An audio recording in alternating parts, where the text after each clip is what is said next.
Hello, I'm John Voight. I want to share with you the story of my friend Donald Trump. As you know, he's running for President of the United States.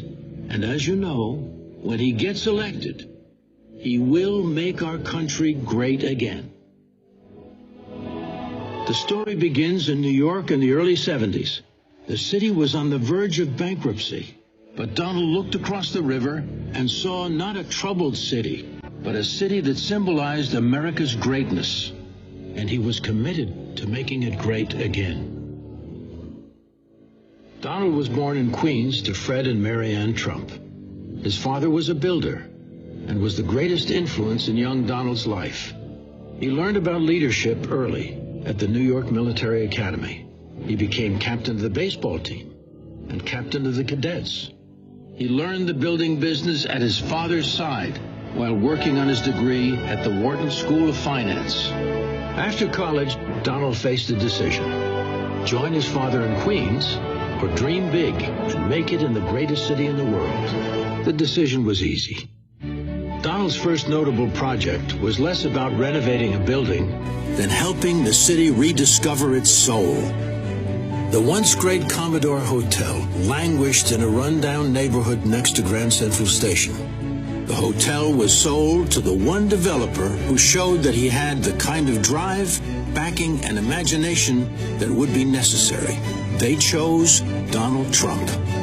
Donald convinced the banks that they had a moral obligation to invest in New York and negotiated a tax abatement with the city, jump-starting the project and creating new construction and hotel jobs. Donald's striking new building revitalized the neighborhood. He single-handedly changed the Grand Central, the Midtown area, by himself, by doing that project. Before long, more Trump buildings helped change the skyline of New York. Building in New York was not easy, but Donald was never more frustrated than watching the city waste 6 years and $13 million trying to rebuild Central Park's Wallman ice rink. Donald was astounded. It took him only 2 years to build Trump Tower. So he stepped in and took over the project. He finished in 3 months and under budget.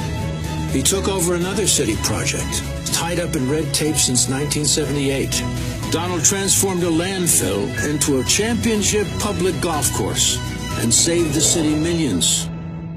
Donald will tell you his secret for success is a strong team. He just has that knack of finding the right person, the qualified person who will really excel in that position.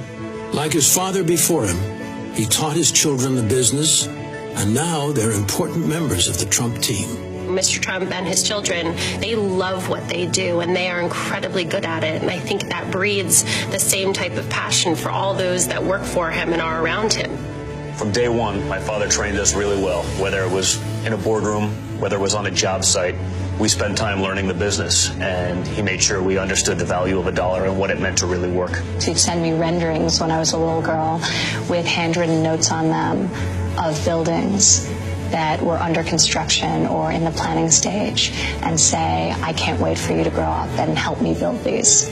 Now it's fun to stand shoulder to shoulder with my father. Over the years, Donald has created tens of thousands of new jobs, many of them for women. When I was building my building on Park Avenue, and he was building the Trump Tower, he had the first female construction superintendent on the job. When he made me general manager 9 years ago, there were only 3 female general managers of 5-star hotels in the whole of North America. After a long career, accomplishing much of what others said couldn't be done, Donald Trump has set his sights on a new rebuilding project. I am officially running for President of the United States, and we are going to make our country great again. Donald has said he admires people who put themselves directly on the line. Today, he's not only putting himself on the line, but under fire. Donald could have continued his successful career and spent more time with his family, but instead, he chose to run for president. See, he doesn't need to do this, but what's been happening over the last 8 years has been so tragic for the course of our nation, he simply had to do this. For my father to step away from a company that he's deeply committed to in favor of running for elected office was a real sacrifice for him. It's Donald's nature to help others.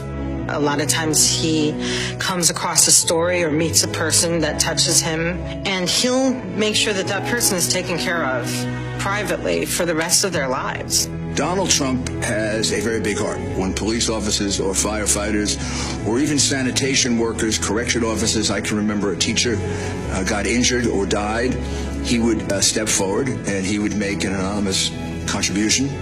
For Donald, it all begins with our young people.